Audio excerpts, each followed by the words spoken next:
이집트 FA-50 수출전은 단순한 훈련기 계약이 아닙니다.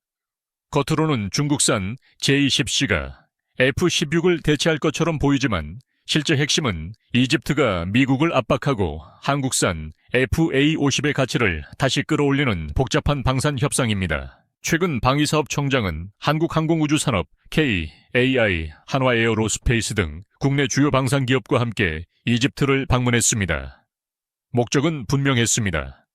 대전차 미사일 점검과 FA-50 경전투기 수출 협력 방안을 직접 점검하는 것이었습니다. 이 자리에서 한국 측은 이집트 공군 사령관 마무드 푸아드 압둘 가와드와 면담했고 FA-50이 이집트 공군에 도입될 경우 후속 군수 지원과 정비 체계를 철저히 보장하겠다고 약속했습니다. 이 방문이 중요한 이유는 이집트 공군의 현실 때문입니다. 이집트는 현재 약 240대의 F-16을 보유한 국가로 알려져 있으며 전 세계에서도 손꼽히는 F-16 운용국입니다.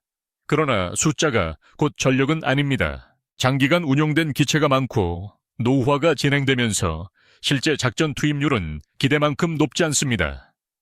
이집트는 최신 개량형인 F-16V 바이퍼 도입을 원했지만 미국은 명확한 승인 대신 지연과 유보를 반복했습니다. 특히 이스라엘과 하마스 간 충돌이 국경 인근에서 이어지는 상황에서 미국의 신중한 태도는 이집트 정부의 불만을 키웠습니다. 이집트 입장에서는 공군 현대화가 더 이상 미룰 수 없는 과제가 되었고 그 틈을 중국이 파고들었습니다. 현지 군사 매체들은 이집트가 F-16 전력을 중국산 J-10C로 단계적으로 대체하는 방안을 검토하고 있다고 전했습니다. 중국은 이 소식을 미국산 전투기 시장을 흔드는 상징적 사건처럼 홍보했습니다. 여기서에 등장한 J-20C는 J-10C로 바로잡아야 합니다.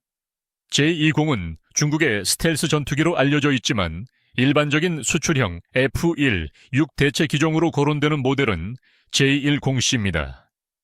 J-10C는 4.5 세대 다목적 전투기로 중국이 F-1 6계열과 경쟁하기 위해 적극적으로 내세우는 기종입니다. 가격은 F-16의 약 4분의 1 수준으로 언급되며 장거리 공대공 미사일 PL-15 운용 능력과 전자장비를 앞세워 경제성을 강조하고 있습니다. 그러나 가격이 낮다고 곧 신뢰성이 검증된 것은 아닙니다.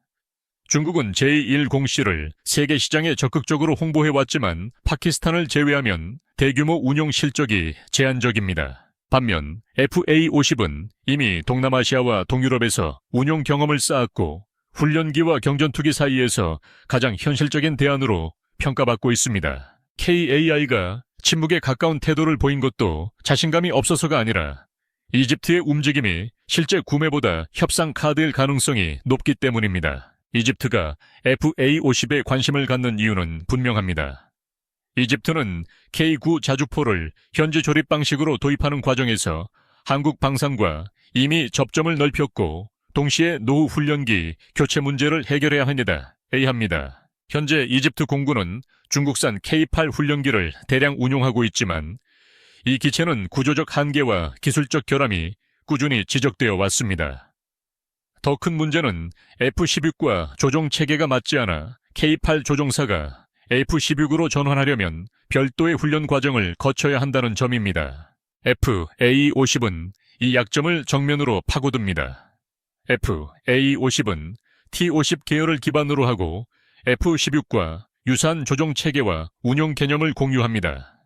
그래서 조종사 전환 훈련의 효율이 높고 훈련기에서 전투기로 이어지는 흐름이 자연스럽습니다. 에서 언급된 것처럼 기존 타 기종 조종사가 F-16으로 전환하려면 약 54회의 비행 훈련이 필요하지만 FA-50 조종사는 약 9회의 훈련만으로 전환이 가능하다는 점이 큰 장점으로 제시됩니다. FA-50 블록 20은 ESA 레이더와 최신 항공전자, 장비 개선된 무장 운용 능력을 갖춘 모델로 거론됩니다. 성능만 놓고 보면 F-16V와 같은 체급의 전투기는 아니지만 이집트가 당장 필요한 것은 모든 임무를 한 번에 대체하는 고가 전투기만이 아닙니다. 훈련 경공기역, 제한적 방공, 공대지 임무까지 수행하면서 유지비를 낮출 수 있는 기체가 필요합니다. 이 지점에서 FA-50은 중국산 J-10C와 다른 방식으로 이집트 공군의 빈틈을 메울 수 있습니다. 하지만 가장 큰 변수는 미국의 무장 승인입니다. 현재 미국은 이집트의 F-16의 핵심 공대공 무장인 AIM-120, AMREAAM 수출을 승인하지 않고 있습니다. 이 때문에 FAA-52 이집트에 인도되더라도 AIMREAAM 탑재가 제한될 가능성이 있습니다. 이집트 공군은 여전히 1990년대형 AEI-M7 스파로우를 주력 공대공 미사일로 사용하는 것으로 언급됩니다. 이 상황에서는 전투기 숫자가 많아도 공중전 효율은 제한될 수밖에 없습니다. 그래서 이집트의 중국 접근은 단순한 구매 결정이 아니라 미국을 움직이기 위한 압박일 가능성이 큽니다. 만약 이집트가 J10C 카드를 활용해 미국의 AMRAAM 승인이나 F-16V 협상을 끌어낸다면 현재 조립형 FA-50의 전투력도 함께 커질 수 있습니다. AMRAAM이 통합된 FA-50은 단순 훈련기를 넘어 해외 시장에서 훨씬 강한 경쟁력을 갖게 됩니다. 다만 미국 승인 여부는 아직 확정되지 않았고 이집트도 과거 러시아제 Su-35 도입 계약을 최종 단계에서 철회한 전례가 있습니다. 이 흐름 속에서 KAA의 1만 시간 무사고 시험 비행 기록은 FA-50의 신뢰성을 뒷받침하는 강력한 근거가 됩니다. KAAI는 6월 2일 경남 사천 본사 개발센터에서 고정익 항공기 시험 비행 1만 시간 무사고 달성을 기념했습니다. 1999년 설립 이후 T-50, FA-50, KF-21 보라마이 등 다양한 고정익 항공기를 개발했고 지금까지 약 800대의 항공기를 제작했습니다. 누적 시험 비행 시간이 1만 시간을 넘는 동안 단 한 건의 사고도 없었다는 점은 해외 고객에게 매우 중요한 신뢰 지표입니다. 기종별 무사고, 시험 비행 시간도 의미가 큽니다. KF-21은 약 1350시간, T-50 계열은 약 6350시간, 그 외 항공기는 약 2300시간으로 집계됩니다. 개발 시험 비행은 지상과 공중에서 1만 개 이상의 항목을 확인해야 하는 고위험 작업입니다. 이 기록은 조종사의 숙련도뿐 아니라 정비 품질 관리, 데이터 분석, 안전관리 체계가 모두 결합된 결과입니다. FA-50이 단순히 값싼 경전투기가 아니라 관리 가능한 위험과 검증된 운용 체계를 가진 플랫폼이라는 뜻입니다. 중동뿐 아니라 유럽에서도 FA-50의 존재감은 커지고 있습니다. 불가리아는 오래된 미그-29 전투기 문제로 수십 년 동안 차세대 전투기 도입을 고민해 왔습니다. 2005년과 2013년에도 전투기 교체 논의가 있었지만 정권 교체와 예산 문제로 사업은 계속 지연됐습니다. 2017년에는 스웨덴 그리펜 도입 계획이 나왔지만 최종 승인으로 이어지지 못했습니다. 그 사이 노후 전력의 공백은 더 커졌고 불가리아 공군은 현실적인 대안을 찾아야 하는 상황이 되었습니다. 불가리아는 F-16V 블록 70을 총 16대 도입하기로 했습니다. 2022년에는 추가 8대와 예비 엔진 탄약 부품 확보를 위해 약 13억 달러 한화, 약 1조 830억 원 규모의 예산을 승인했습니다. 장비에는 ANAP G83 AESA 레이더, 신형 임무 처리 장비, 전자전 대응 체계, 지상 충돌 방지 시스템 등이 포함됩니다. 그러나 문제는 납기입니다. 코로나19 이후 생산 일정이 흔들리면서 F-16V 인도가 늦어졌고 전력 공백을 메울 임시 대안이 필요해졌습니다. 그 대안으로 FA-50이 다시 거론되고 있습니다. 폴란드가 FA-50 48대를 구매한 결정은 유럽 시장의 분위기를 바꿨습니다. F-16V 블록 70의 평균 단가는 약 1200억 원 수준으로 언급되는 반면 FA-50은 약 600억 원 수준으로 절반에 가깝습니다. 유지비도 낮고 납품 속도와 정비 지원 체계에서도 장점이 있습니다. 불가리아처럼 국방 예산이 제한된 국가에는 고가 전투기만 기다리는 것보다 지금 당장 운용 가능한 중가급 전력을 확보하는 편이 더 현실적입니다. 프랑스는 미라지 2000을, 스웨덴은 그리펜을 대안으로 제시한 것으로 알려졌고 불가리아 전투기 사업은 한국, 프랑스, 스웨덴의 경쟁 구도로 바뀌었습니다. 그러나 FA-50은 나토 표준 체계와의 연동 가능성, 낮은 운용비, 빠른 조종사, 전환 공대공과 공대지 임무를 모두 수행할 수 있는 다목적성을 앞섭니다. 특히 동유럽처럼 대응 시간이 짧고 주변 안보 불안이 큰 지역에서는 즉시 투입 가능한 기체의 가치가 커질 수밖에 없습니다. 폴란드 사례도 중요합니다.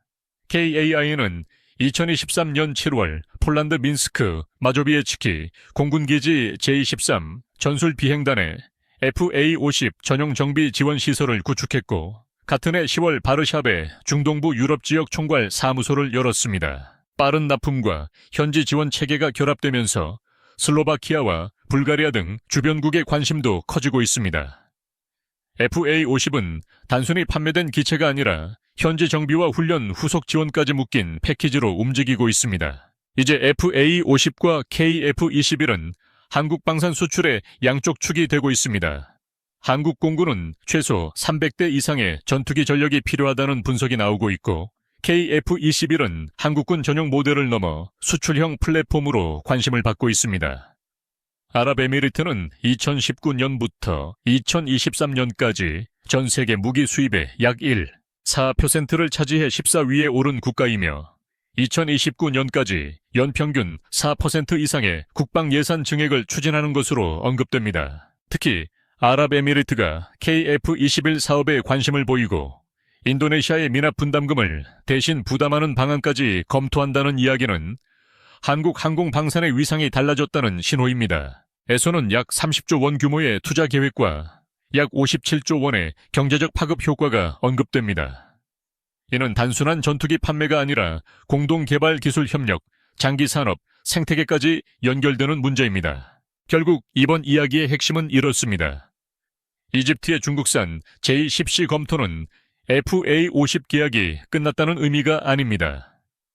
오히려 이집트가 미국의 무장 승인과 전력 현대화를 압박하는 과정에서 FA-50의 필요성이 더 선명해지고 있습니다. 불가리아에서는 F-16V 납기 지연이 FA-50의 현실성을 부각시키고 있고 폴란드의 48대 도입은 유럽 시장에서 신뢰도를 높였습니다. KAI의 1만 시간 무사고 시험 비행 기록은 그 신뢰를 숫자로 증명합니다. 세계 15개국 공군이 FA-50을 주목하는 이유는 거창한 선전 때문이 아닙니다. 가격은 낮고 운용은 빠르며 훈련 전환은 쉽고 정비 지원은 구체적이며 이미 여러 시장에서 검증이 시작됐기 때문입니다. 중국산 저가 전투기의 압박, 미국산 전투기의 납기 지연 노후 전력의 공백이라는 세 가지 틈이 동시에 벌어진 지금 한국산 FA-50은 단순한 대체제가 아니라 가장 현실적인 선택지로 떠오르고 있습니다.